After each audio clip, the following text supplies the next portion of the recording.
Hello, all, and welcome to the second edition of the Soccer Reviews podcast, the only soccer equipment related podcast in the world. On this edition of the podcast, we revealed the next Predator release, talked about the worst boot on the market today, we pondered the future of the speed boot and whether or not it's actually dead or dying, and talked about FIFA 13. A big shout out to everyone that listened to the first podcast, and we hope you all enjoy this offering as much as we enjoyed making it. We started things off by saying what the first thing we were all going to do once we got our hands on FIFA 13. Hey guys, this is Andrew, and the very first thing I'll be doing with FIFA is going in and making Steven Gerrard 16 years old. Oh, He can play forever. cheat. You cheat. G'day guys, it's Jordan, and the first thing that I'm going to do with FIFA 13, when I get it, later, like in a few months' time, but that's for later in the podcast. No, that's for later in the podcast. First thing I'm going to do is play with Emil Heskey, because he was not going to do that until he signed for Newcastle Jets this week. Yeah. Can you believe that, honestly? He's come all the way to the A-League. Hey, Wow. they could make more soccer memes about him. Yeah, exactly. Yeah, he's now. There you go. More Australian status for him. footballer. Hey, and Del Piero's there too. The Australian know- League could be the next big hit. Do you know Ballack might be coming? Seriously? Yeah, he might play for Western Sydney. It's going to be amazing. But anyway, Ben. Oh, well, this is Ben, and the first thing I do when I get FIFA 13 is not go out of my house for 24 hours. Nicely played. Yes, very nice. Well, a couple weeks ago on Jordan's boot calendar, we kind of dropped some major leak bombs that the GS was going to be re-released, and also that Sven Bender, that's his name, right? Yep. Yep. Bruce Dortmund. He's the boots that everybody saw him wearing that have been all over the internet and everybody's wondering what they are. We've actually heard through the grapevine that that is going to be the next Predator release, and that it will actually be released alongside the LZ. So Adidas will be going to, if you don't count the Copa, of course, they'll be going to 4 silos, although 2 of them will be underneath the Predator silo. We'll just have a power and a control boot. Well, see, that's the thing. For me, that is what I first heard, that it was going to be released alongside the LZ. However, I'm now starting to hear that Adidas is apparently going to release an LZ Blackout early next year. Wow. And if that follows, and I've seen it, it looks very, very nice. So if Adidas are following tradition, the LZ will be scrapped. However, the major knowledge, the knowledge amongst the more, how should I put it, major heads of the football boot community is that it will be released alongside the LZ. So it's going to be very interesting to see what Adidas are going to do with the Sven Bender Blackout boot. Yeah, well, I think it could be this could be a make or break move, I think, for the company, because they tried this kind of with the Power Swerve a while ago. I don't know if you remember it. They released a control Power Swerve, technically, a power one and a passing one, I believe.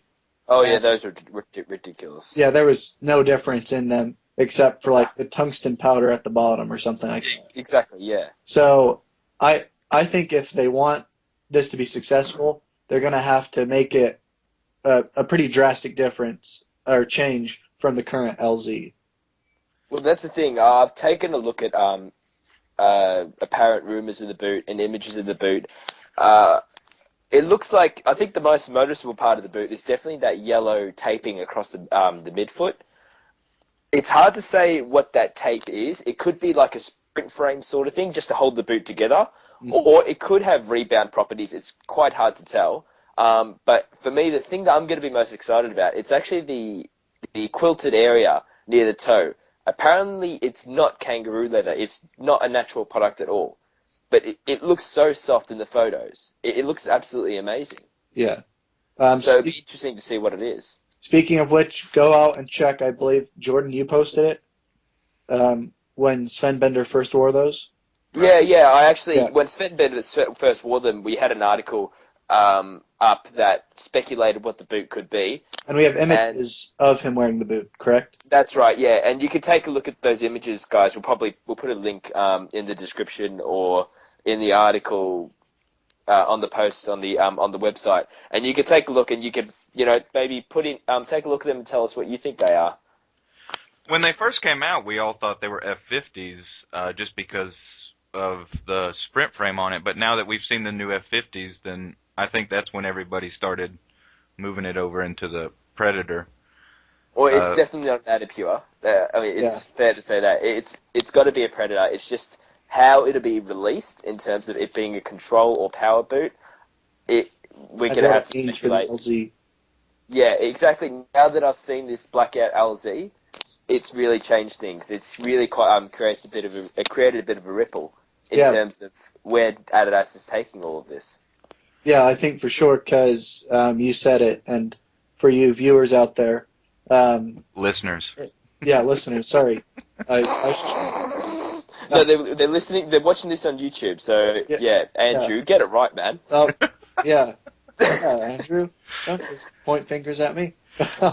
Anyways, as I was saying, Adidas tend to release blackout versions of the Predator before they launch the new one. Correct? That's usually the last colorway. Yep. Right. So, if what Jordan says is true, we could see the end of the LZ possibly. I wonder if people will be happy or sad about that. Yeah. Well, who knows? I think that the hybrid touch was, and I'm gonna throw a caveat in at the end of this, but the hybrid touch when I first got it, I said to myself, "Wow, this is probably the best synthetic attempt at leather that has come out yet." And then Kangalite 2.0 came out, and although everyone listening is not privy to Jordan and my Facebook conversations, I've basically said many times that if they release any boot with Kangalite 2.0, I will be buying it, and I will be enjoying. I'm sorry, but if you, I'm listening. I've listened to Andrew, and if he would actually marry the Kangalite 2.0. 2.0. He loves it that much. It's fantastic. It's my favorite synthetic that I've ever used, for sure. Are they going to use the Kangalite 2.0 on the next colorways of the laser, or are they just going to implement, I think, the ACC? I don't think anyone really knows because the new T90s, some retailers are speculating Kangalite and others are speculating synthetic. I personally thought it was synthetic, but we have one or two retailers out there who say Kangalite, and maybe by the time that this podcast reaches our audience, the question might have been answered. But we would love to see Kangalite being implemented onto other boots. They've used it on the green speed to a certain extent, and if it's as good as Andrew says it is, well, Nike could be just onto a real winner here. Yeah. Well, the biggest problem, Ben, on knowing what it is that on the initial Kangalite releases, and I know you had the T90 Kangalite and the synthetic, it says Kangalite next to the swoosh on the outside of the boot. Yeah. On the heel as well. And on the Clash, they moved it to the heel to say Kangalite. Well, all the pictures that have been released of this newest boot, guess what part of the boot you cannot see? The heel. Yeah. So there's, and like Jordan said, some people are saying Kangalite, some people are saying synthetic. So whether it has the same stuff as the green speed and the CTR, it will probably just appear one day. But speaking of the green speed, we've been bombarded with pictures and rumors recently that instead of just the green speed, we're actually going to be treated to a green power, a green control, and a green touch. And Jordan, I know you're pretty passionate about this one, so we'll let you handle that. Passionate or knowledgeable? Yeah, it's one of those ones. Anyway, okay, guys, 100% false. It's absolutely not going to happen because, let's put it this way, if they created something called the green touch, they're not going to make it from kangaroo leather because you're kind of killing the environment. And we're trying to make a better world, not a worse world.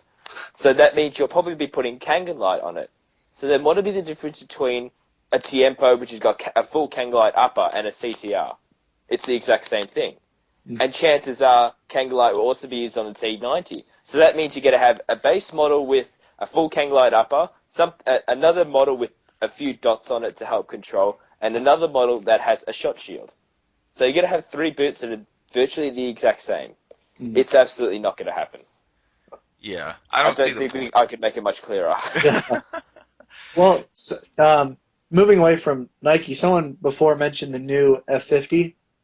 I've seen pictures, and I'm sure you guys have too. What do you think of them? It's funny you say that because for me, the speed boot has always been the one that grabs people's imaginations in terms of what it can make you do. You know, it's nice and light. It gives you amazing feel for the ball, and that's true.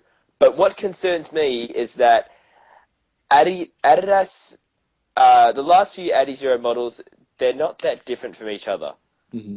And it's funny, about 12 months ago, I was in Paris talking to a good friend of Soccer Reviews, and he asked me, what do you think of the Adizero? And I said, give it 12 months, and I think the Adizero will be dead. And I think it might actually happen. You know, we've hit the release of the Adizero soon, and it's just going to sink, I reckon. It's not going to work. I think it looks kind of like a pair of American football cleats. They're kind of bulky, and I know leaked images always look a lot worse than in real life, if that makes sense. Yes. Oh, no, we get where you go. Yeah, it's just improper English. So I I'm not sure what I think of them, but they are releasing a Messi edition, and I don't know if it'll just be like the current Messi colorway that really isn't exclusive, or if it'll be more like the CR7 Safaris and people really start purchasing them. Well, the Oh, biggest dude, thing yeah. for me is that what's happened with the F50 and a lot of speed boots in general, and I think this is why the Vapor is still going strong, is that since it hasn't changed, and since so many people are researching their boots now, I think that everyone that has been involved in high-end boots or been purchasing high-end boots for a while is realizing that those 2 ounces or, the 0.5 ounces, it's not making a huge difference. So people are actually educating themselves away from that type of speed boot. Now, the reason the Vapor 8 is killing it is because it's completely different than the last Vapor or Superfly. So, Yeah. people are curious about it, and also the material is great, and they just came out with a great brand new boot.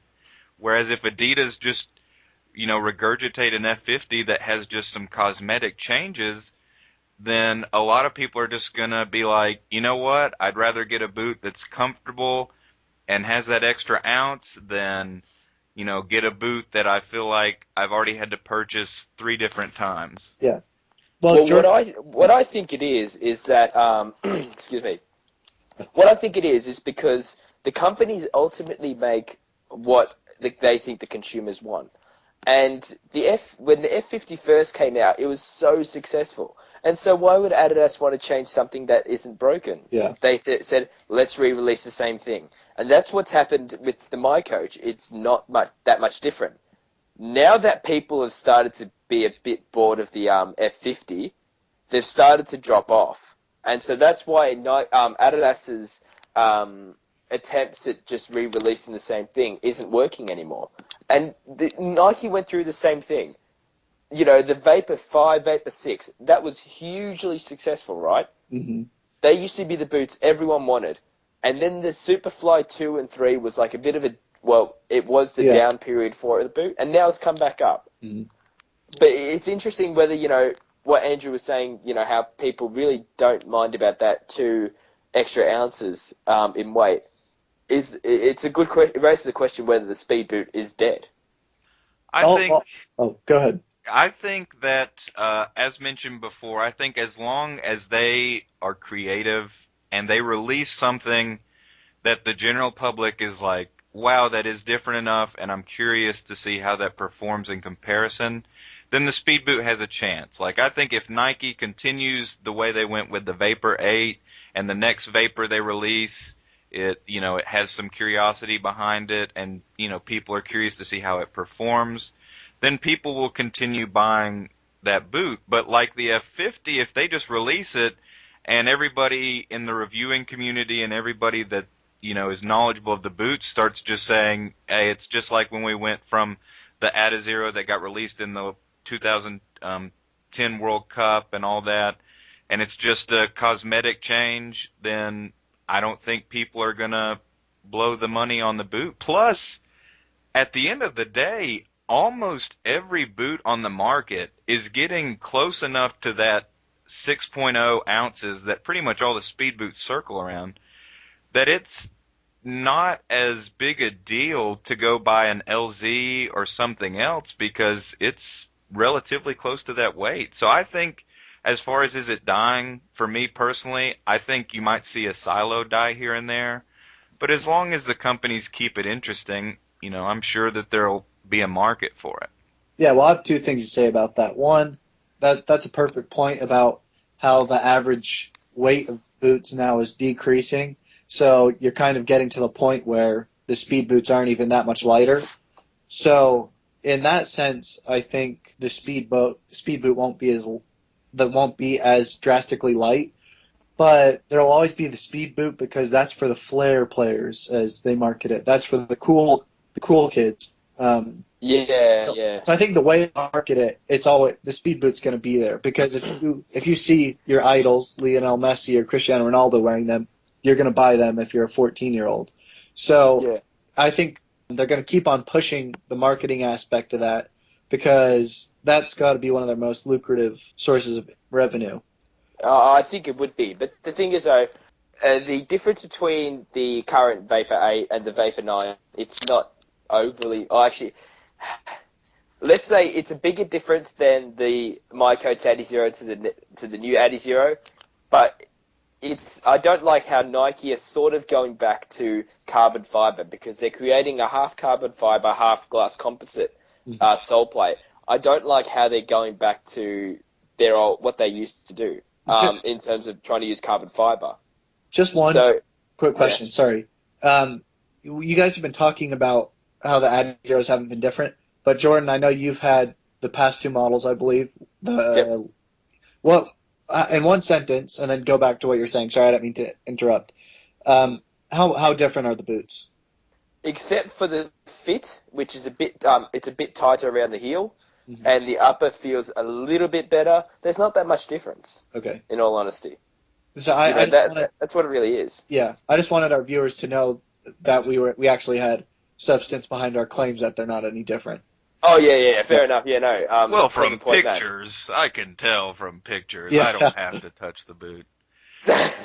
By the way, I'm uh, joking. That's sarcasm. We test every boot thoroughly. Yeah. Continue. yeah, yeah, we do. But the thing is, though, I do like seeing that there are boots out there that do display creativity and actual brains.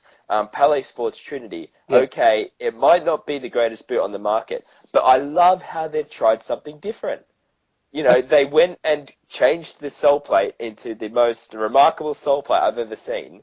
And okay, it may not be getting the views, but how much has it driven the curiosity of the consumer? Yeah, I think that's the only really I Pele Sports products are great or Pele Sports products are great, but I think the Trinity alone has put the brand out there. It has. That's Because what we've seen so many small brands in the past not be able to make it.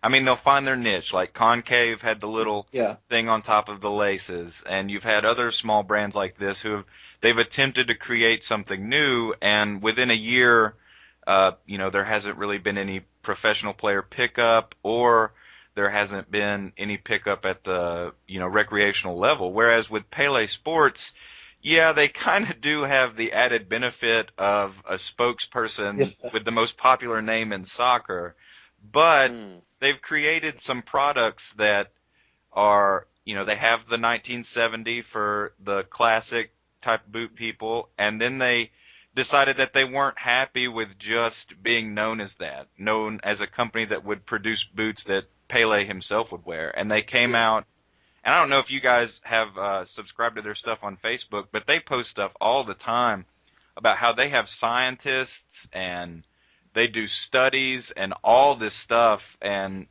when you look at the Trinity, it may not, I mean, it does to me, just because I've seen all that stuff. It looks technology packed, but they've come out with a boot, like Jordan and like Ben said, that they were like, all right, well, we're known as this heritage boot company right now. Well, we're going to go and research this and come out with a speed boot that is certainly not going to be dying anytime soon. I And think it's great that's for- why speed boots are still alive. Mhm. You know, at least they're being creative and they're really trying to do something different, which I really commend. They could have said, look, Nike's having success with the Vapor 8. Let's try and copy it, but at the same time make sure it looks different. Mhm. Well, Right. You know, I they're- think. Oh, go ahead. No, We weren't I'm saying finished. anything. Oh, We were just agreeing. So, wow, the Soccer Reviews team just always agrees. I love this. The sense of unity.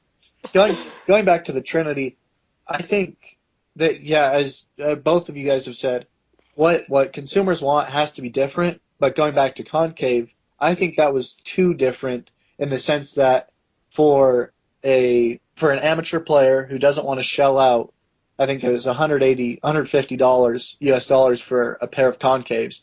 They're not going to buy a boot that could potentially make them shank all their shots, if that makes sense. With the Yeah, Trinity exactly. is conservative enough that a normal person can wear it and it still performs like a regular boot, but at the same time, it's different enough that it has interested people. Yep. Exactly. Yeah. Speaking of whether the speed boot is dead or not, and I realize that I'm taking over the King of Segways title this week from Ben, for anyone that got to Oh. listen last week. By the way, Ben did all of those segues without any prompting. I realize that no one may care, and this may not even make it in to the final podcast, but all those segues last week were Ben just jumping in, being like, I'm a podcast professional. Thank you. Yeah, okay. I'm there. What am I there for? Specialist comments then. Yes, you're there for the color commentary. Yeah. Well, and Um, next week is your turn to take over the mantle. Oh wow, that's gonna be interesting. But anyway, speaking of the death of the speed boot, before I got sidetracked on Ben's podcast greatness, we were going to talk about the worst boot on the market today, and I just found out a little while ago that we were all going to mention the same thing. So let's I think you talk should just go about through a line and say it. Ben. What's the worst boot on the market today? The Adidas Adi Pure 11 Pro. Jordan. Adidas the Adipure 11 Pro, and I said it differently. Yep. Adidas. For me, That's the way also, the Adidas Adipure 11 Pro has to be the worst boot on the market today. Now, I know last time we did a podcast, we kind of hated on that boot, and we won't cover what it's made out of. Everybody knows what it's made out of. But for me, it has to be the worst boot on the market today because of several things. And the one point I'll point out, and then I'll let you guys jump in and point out why you think so. But it's tough for any boot to follow a boot that's been majorly successful, as the Adipure 2, 3, and 4 were, just because it was kangaroo leather and it provided exactly what they wanted. It was a perfect foil to the Tiempo, and then they come out with this, I don't want to say abomination because that's really harsh, but I'm thinking it. Oh, come on, it doesn't have feelings. I'm thinking it. Maybe I just feel sorry for the cow who died in the making of the boot. Yeah. Like the worst fed cow ever, by the way, with that leather. But anyway, Yeah. for me, it destroyed the line. And if Adidas have any sense, they are working night and day trying to figure out how they can resurrect this boot. Hmm.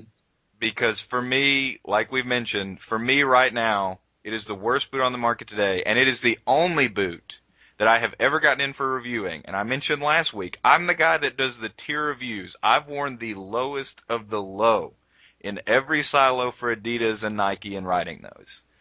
And the 11 Pro was one of the first boots that, when I considered how much it cost to the normal person, I could not wait to be done wearing that boot. Okay, well, I'll go next. I'll just keep it short. if just based on the fact that players who are paid millions to wear the boot can't even wear it, I think that says enough. Well, for me, it's because I've got a bit of a love affair with the Adipure range. When I wore the Adipure 3s, going back a few years for my school, it was one of my best ever seasons. I'd scored loads of goals, got loads of assists. And so, like, I've got a love affair with the kangaroo leather Adipure range. And now that it's Taurus leather, and I remember when I got the boots to forward onto Ben, and I picked them up, and I thought, oh my God, I'm so glad I don't have to review these Yeah, boots. I still regret the day that they came. To be honest, I think Jordan touched on it last week. I would love to see if all the people supposedly wearing 11 Pros are wearing the disguised Adipure 3s. Yeah. Because like he said, it took Frank Lampard months. And we even saw him flirting with them in training sometimes. And then once the match came and it was time to put on your choice boots for the game, he was back in the Adipure 3 or 4. And so I would be very curious to see if most of these paid professionals are running around in disguised boots. Guys, we'd love for you guys to send in some questions that will be answered during the podcast. We noticed that we had a question from Josue Penna a little while ago relating to different boots. We cover a lot of that stuff in our review section, but if you really feel that you'd like a question to be answered by us, feel free to send the questions in. Yeah. So fans, if you have questions that you want to be answered, send them across, and maybe you'll be featured in the podcast. So stay tuned for the next podcast to see if your question's featured. Yes. And Good. our last topic this week is, of course, on something that is near and dear to every soccer player's heart, and that is FIFA. The next incarnation is coming out for me in 3 days. Comes out on Tuesday. And I've played the demo extensively. I don't know if you guys have gotten to play the demo yet. Have either of you gotten to play the demo at all? Yep. Nope. You have? Oh, Jordan. Okay. I said this at the start of the podcast. The reason why I never touched the demo I'm not going to touch FIFA 13 until November. Because I know if I start now, my exams for uni are going to be so bad. And FIFA is the reason why I am studying accounting and not studying, I don't know, medicine. So you're going to blame That's the FIFA sole for reason. your success in life? Yeah. Oh, no, well, yeah. I mean, I'll be an accountant, but I could have been a medical practitioner if it wasn't for FIFA. So that's the reason why I haven't touched the demo yet. We should sue. But I have I've read a few magazine articles about it, and it sounds like it's going to be just an absolutely cracking release. And it seems that the new FIFA, gathering from what I'm reading from all these magazines, they want you to think like an actual footballer instead of thinking like a gamer. And if that's something they can do, then it's something that I'd appreciate a lot. And probably our readers as well, because of course, we're all top quality players. Yeah. And if we can bring that knowledge into FIFA 13, that'll be really awesome. Okay, well, I was holding out on this. The reason I think the giveaway for the FIFA 13, note to viewers, listen to that.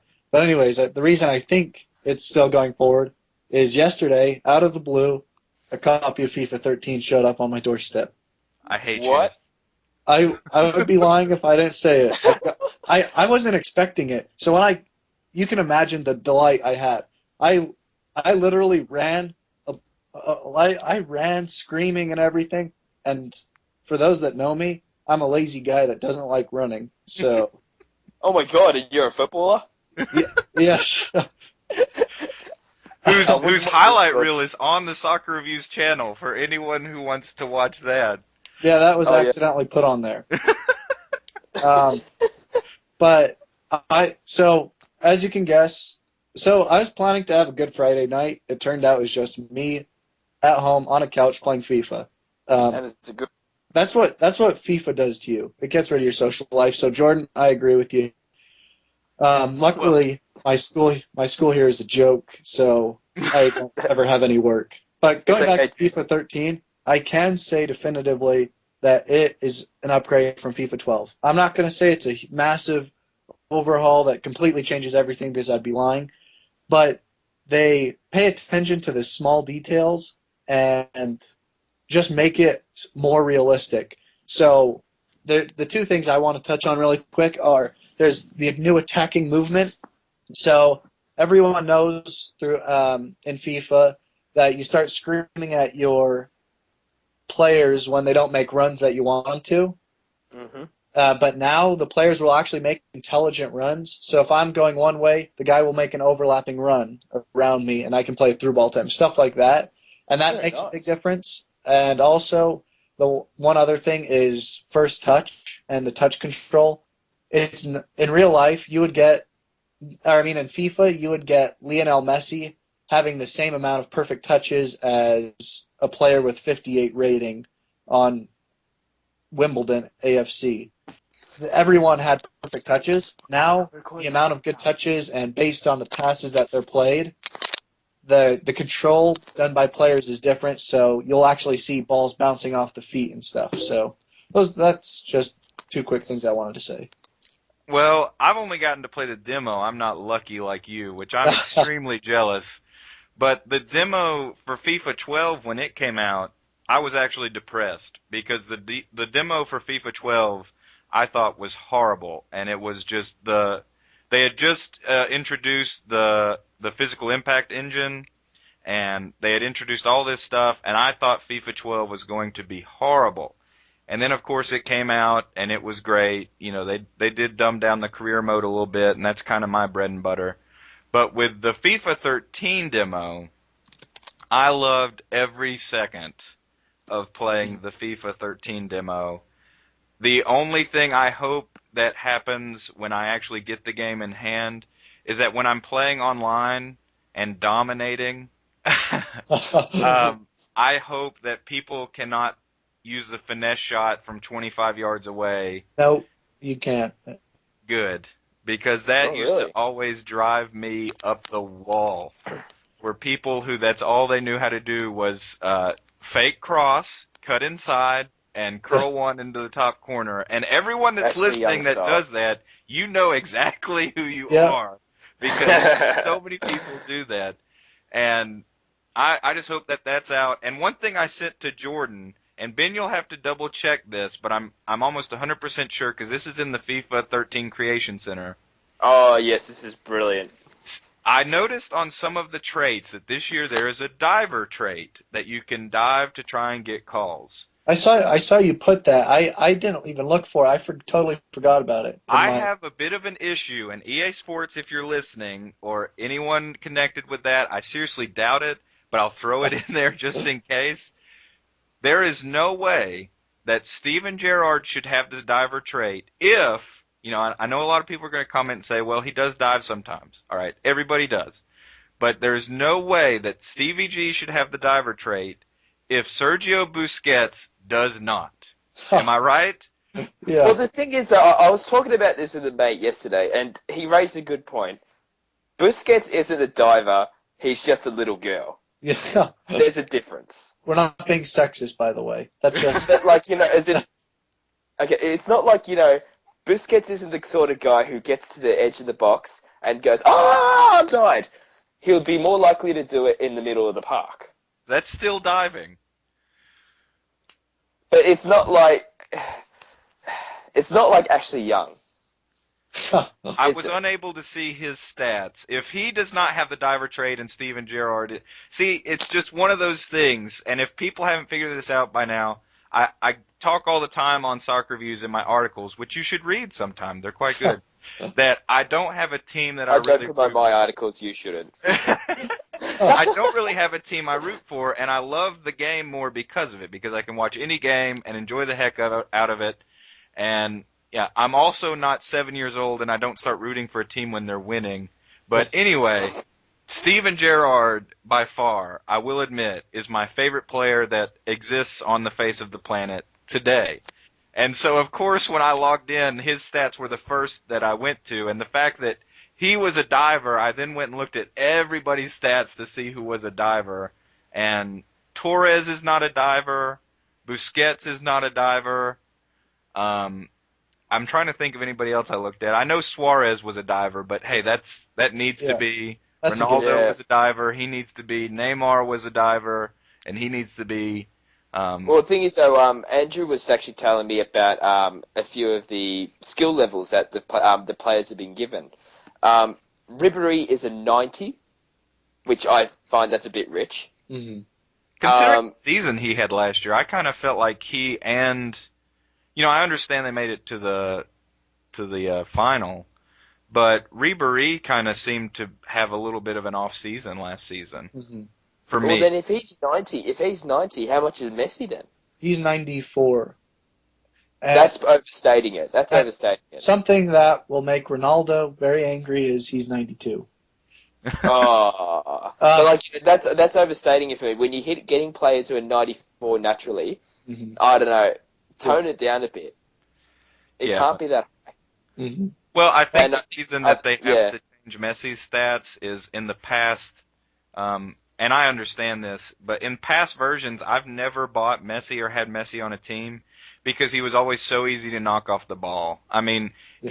he's got great dribbling skills on the game. He's always got a great touch, a great shot. But if you bought him with any club in the EPL and he goes jockeying with a defender, he's not getting the ball ever. Yeah. So I Oh, feel like that's why they've had to kind of give his ratings a boost is because of his size. You have to give him a little bit extra, or else any 6'2" defender with a strength rating of 70 is going to shove him yeah, down to the floor, and there's no way he's getting the ball.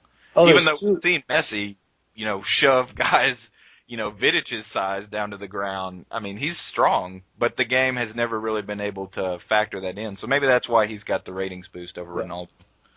Sorry, I kept on bumping in there. I just don't want to forget it. There's two things about FIFA 13 that I want to mention.